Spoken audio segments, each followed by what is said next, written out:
The experts are telling us that a recession is coming. So it's time to talk about what you can do to get prepared.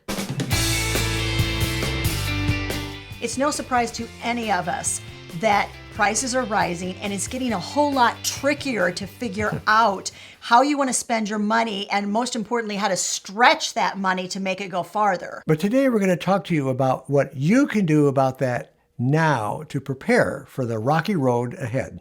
In this video, we'll cover what you should do, but maybe more importantly, what you should not do. But stick with us because this is going to be far more than just a list of do's and don'ts. We are going to give you practical application and examples as we go through our steps. And hey, if you don't know us, I'm Larry. And I'm Hope. And we're from Under the Median, where every week we talk about practical frugality. I think we need to clear up some definitions first before we go any farther. What is a recession and are we in one? Larry is going to read the official definition. This is from the National Bureau of Economic Research. The NBER defines a recession as a significant decline in economic activity spread across the economy, lasting more than a few months, normally visible in real GDP, that's gross domestic product, real income, employment, industrial production, and wholesale retail sales. What did I just say? What does that really mean to you and me? I'm going to put it in terms that all of us are going to understand. Here we go. What this means is you go to the grocery store and you walk out with 2 bags of groceries and you just paid the same amount that you would have gotten 4 bags of groceries for several months ago. That, my friends, is the real life definition of a recession. Yes. There have been 12 recessions since World War II. Mm-hmm. They've lasted an average of 10 months each. So the question is, are we actually in a recession right now? According to Deutsche Bank, we are not in a recession right now, but we are predicted to hit one by 2023. Now, the good news about that is the fact that you do have some time to prepare. The bad news is if you are feeling the pinch now, as we all are, that we haven't hit that bottom level yet. So the whole idea of having this extra time to prepare is super important because there are some specific things that you can do right now to prepare for that road that lies ahead. We're going to give you some specific ideas. The first one is pay off any debt that you have. Pay it off now. What is so important about being debt-free is not only the fact that you don't want those constant reminders of you need to pay this every single month hanging over your head because of that debt, but it allows you to have a lot more alternatives open to you than if you were in debt. You want to be very deliberate about this. Create a plan, create a timeline. One of the best ways to do that is to simply list all of your debts from smallest to largest. Start at the top of the list, pay the smallest ones off first, and then work your way down the list to those larger debts. That, of course, is called the snowball way of paying off debt. The avalanche method, it also is an alternate method. In that method, you're going to list the debts with the highest interest rate at the top of that list and work your way down to those with the lowest interest rate. Which one of these 2 ways works? Well, both have merit, but what you need to do is pick your favorite one and stick to it. Our next recommendation is that you have an emergency fund. And experts recommend anywhere between 3 and 6 months for this. We tend to go on the longer end of that, the 6-month end. It's always better to have more. What exactly is included in our emergency fund? Because we get this question a lot. What should be in my emergency fund? Your emergency fund is 6 months of your emergency expenses. We are assuming if we are in the middle of an emergency, all those peripheral things maybe you're spending money on now, like memberships or maybe going out to eat, things like that, you're not going to be doing those things. So we literally don't count any of that in our emergency fund. We count only the items each month from our budget that we absolutely must pay, and we know that we would pay if there were an emergency. Then we take that amount times 6. That is our emergency fund. Another question we get asked an awful lot is, where am I supposed to put this money? I think the best place to put it, you want it in a real liquid account, an account that you can withdraw those funds from easily. So the best account would be a savings account or maybe a credit union account.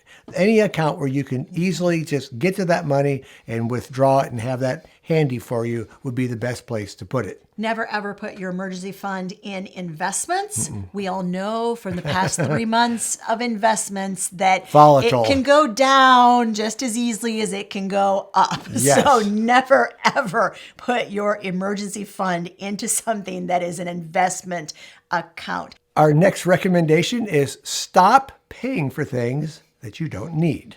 We all do it, and it doesn't occur to us until something happens that forces us to look at how we're actually spending money, because we all get into that habit, right? It starts as something we're like, oh, this would be fun to try. And then a year, 2 years down the road, we're still paying that monthly fee on something that was just fun to try 24 months before. The easiest way to figure out what you're spending money on that isn't a necessity is to pull about 3 months of your checking account statements. Put those in front of you and look at those expenses and say, wait a minute, is this something that really is not a necessity? Is this an extra? If it is, highlight it with some color highlighter. Doesn't matter what color the highlighter is. Highlight it and then put those pieces of paper in front of you, look at them and critically and say, how much money am I actually spending on things that I don't need? 3 months gives you a really good amount of time to sort of gauge that. Now, are we saying that you can't spend any more money on having fun? No, we're not. What we're saying is you need to very carefully evaluate the kind of money that you are spending for entertainment. Make sure that's in your budget and make sure that you can really afford that during these tighter times. We have said it before and we will say it probably a million more times on this channel. Frugality is not about deprivation. It is, however, about choosing when, where, and how you're going to spend your money. So all we're suggesting is that you take a look right now. It's a great time to take a look at how you actually are spending your money and say, is this really how I want to spend it? Strategic planning is everything. Our next point is know your numbers. What are we talking about when we talk about numbers? When we talk about numbers in a recession, there are numbers you should pay attention to, and there are numbers you should maybe not pay as close attention to. The numbers we're suggesting you pay attention to have to do with those monthly budget categories. We're going to give you just a couple of examples of things you might want to look at in your own budget categories and what numbers are associated with those. Well, gas, of course, is all on our minds, isn't it, right now? So you want to be tracking those numbers in your expense book. But you want to know more than just how much you're spending on gas every month, because that number, although it is something that you're going to look at, the real numbers you might want to be paying attention to are how many miles you're driving every month. That's something that you can control, or what your average miles per gallon is. That also is something that you have a degree of control over. How about as far as your food budget is concerned? Rather than looking at exactly what you're spending on food every month, there are a couple other things you might want to look at. Now, you might look at what are you willing to pay for the highest priced item that's on your list. For instance, we all know that meat has gone up drastically in price. Well, how much are you willing to pay? How much can you afford to pay out of your food budget for some of these higher priced items? We might have to settle for some substitutes that go in place of some of these favored items. Now, that was just 2 budget categories. We actually just did an entire video on this, the whole idea of numbers and what you really want to look at during a recession. You want to see us go in depth into this whole idea of numbers that you need to pay attention to. We're going to make sure that that video is linked up above and in the description of this video. Our next item of recommendation, in case you're counting, this is number 5, do a budget frugality checkup. What do I mean by a budget frugality checkup? I'm so glad you asked, because I am going to tell you. This is the time to be a wee bit more choosy about where you're spending your money. We just mentioned that. So what I'm suggesting is that you get out your budget and just take a look at it for a few minutes and ask yourself, is this budget optimized for saving? If you saved as much as you think you can, then do the 10% challenge. Oh, we've talked I about love this before, challenge. haven't Can I we? do my drum roll? Because this is like our thing. Drum roll. All right, the Okay. 10% challenge, if you've not heard us talk about it before, is where you write your budget categories down, just the categories that you have a degree of control over. And then you set the timer for 20 minutes, and you and your partner for 20 minutes brainstorm how you can reduce your expenses in those budget categories by just 10% per category. You will be amazed at how many great ideas you'll come up with. Embrace the chance to travel in the slow lane. Yep, that's our next suggestion. We saw a whole lot of this happening during the infamous lockdown of 2020. All of a sudden, you saw actually the personal savings rate skyrocket to over 30% partway during that lockdown because people couldn't go anywhere. There was nowhere to go, right? But the other thing we noticed, and it was a marked difference, we saw many more people who were out on the nature trail that's near our house, bike riding, taking walks. We saw families that were playing ball together in the front yard. We had this great little pop-up impromptu concert in our neighborhood where everybody took their lawn chairs and we all like social distance in this person's front yard. We were all in our little family groups 5 feet apart from one another, listening to this group that they couldn't go play anywhere. I mean, that was their gig on the weekends, was going to play music places. So we got this great free concert. They were all set up on their front porch and played music for us for an hour. And it was this really compelling moment where the neighborhood came together as a whole and just sort of renewed this sense of community and togetherness. And it was amazing. But my question is why we're not seeing that now that we're not in lockdown. But we would encourage you to sort of reach out again and embrace that, because life in the slow lane, it ain't so bad. You know, our parents went through some pretty tough times. Mine went through World War II and the Depression both. And they learned how to have a lot of fun and not spend any money. And so we can take a lot of tips from that generation on what they did and apply that to the situation that we're in now in order to make it as good as a situation as possible. The next thing we'd like to do is to encourage you to stock up. Yes, we are beginning preppers, at least that's how we would term ourselves as far as prepping for pantry and freezer goods and things like that. But as a general rule, we have always been people who like to think down the road and be prepared for what might happen. Yeah, I mean, I guess you would maybe call us practical preppers. I like that. Now, there are preppers that are online that really do some pretty serious prepping. We like to prepare for saying things like short-term emergencies, like a storm that comes through and takes out your power. It's always good to have something in place for some lights, maybe a little heat, different things that you'll need if you have a short-term power outage. So we have a power supply that we can put in place. It runs on a battery. We're going to do a review on another unit. We've done one review on this already. And so it's just good to have some short-term preparations put in place. Larry just gave you like a sneak peek and told you we're going to have a video. It's going to be coming in just a few weeks. If you're not a subscriber to Under the Median, do us a favor. Make sure you subscribe and hit the bell notification button so that you don't miss any of our great upcoming content. And by the way, if you're enjoying this and finding it helpful, help us out. Give us a thumbs up, will you? Because it's great for the YouTube algorithm. One more thing we want to say about prepping before we move on. We always think of our pantry. When it comes to prepping, we think more about our pantry maybe even than we do about those emergency power supplies and things like that, which are actually maybe just as important as your pantry. We have always thought that pantries should be for at least 2 months at a time.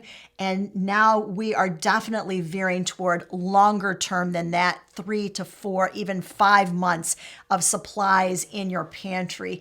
We did a video on the top 10 things you want to make sure that you keep in your pantry because they last for a really, really long time. We'll make sure that video, in case you haven't watched it yet, it's been a really popular video. We'll make sure it's linked up above and in the description of this video for you. We think you ought to have a what-if plan. Now, what is a what-if plan? This is where you look at a possible case scenario that can happen, and you're going to look at a solution for it. So we're not dwelling on the problem here. We're dwelling on the solution for a possibility of something that can happen that you're not expecting. Let's give some examples maybe of our what if plans, because we've done this also for a really, really long time. Oh, yeah. I'll tell you when we actually came up with this idea of a list of what if plans was when he got laid off. We were kind of expecting it, sort of, but you know that moment when your husband walks in and says, "Hi, I lost my job." It really does sort of bring everything home. We immediately went to work saying, all right, this is our what if. What is the game plan? What are we going to institute? What are the next steps we're going to go into? Because we were expecting up to 6 months of unemployment. It actually was only 2 months, but we were preparing for this what if lasting for a significant length of time. Here are some ideas of some what ifs you might want to think about. Think about supply line snafus and how that has affected us this last year and what we had to do about it.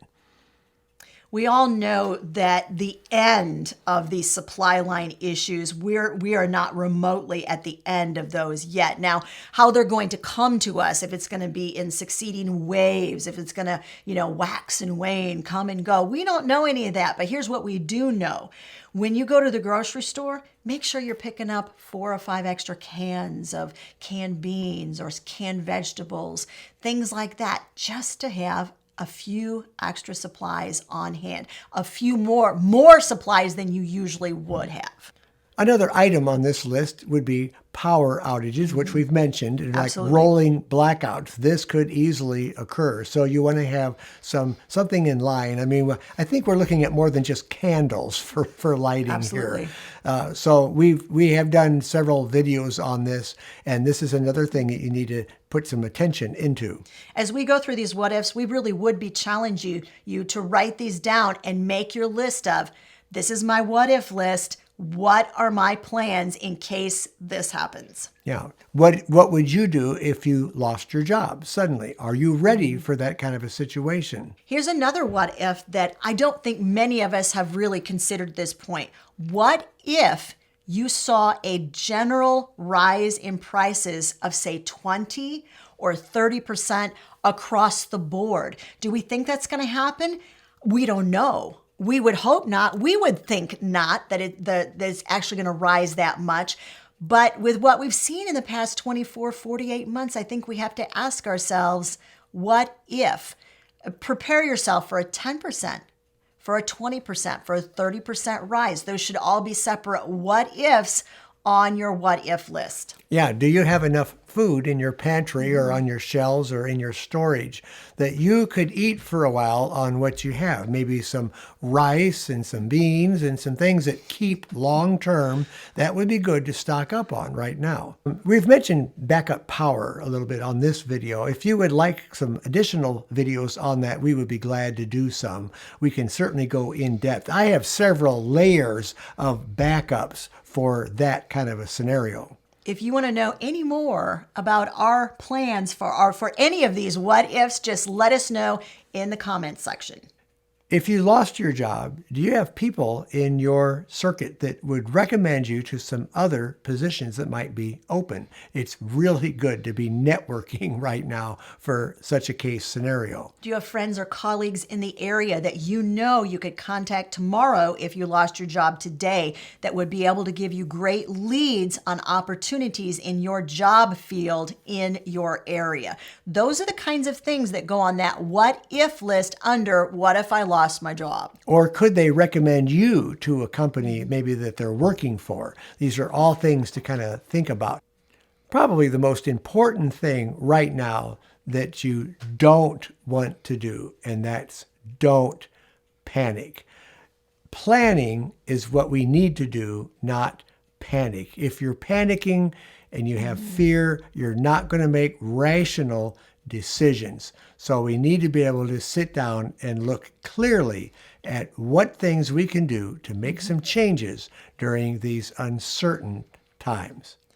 Our boys all know if you were to poll all 4 of our boys and say, who does better in an emergency situation, mom or dad? They're going to say that mom is the one who always freaks out.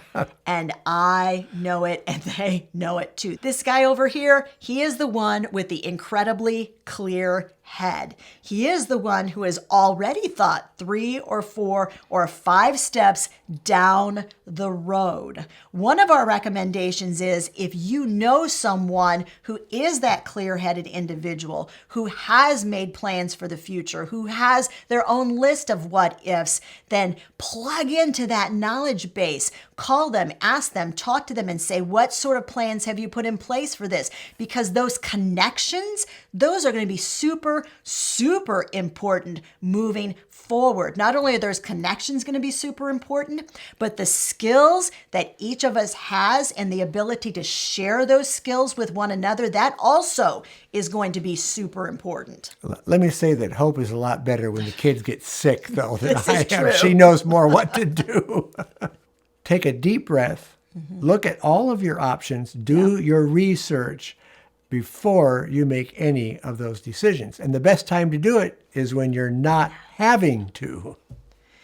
There are certain numbers that the experts are never going to give you and never tell you to consider when it comes to the recession. But we did a whole video on the numbers that we think you ought to be paying attention to. That video is right over there, and you should watch it next. I can Turn get it! Turn the page! We fight like this all the time. All the time. And the cameras are off. But we kiss and make up. All the time. But not on camera.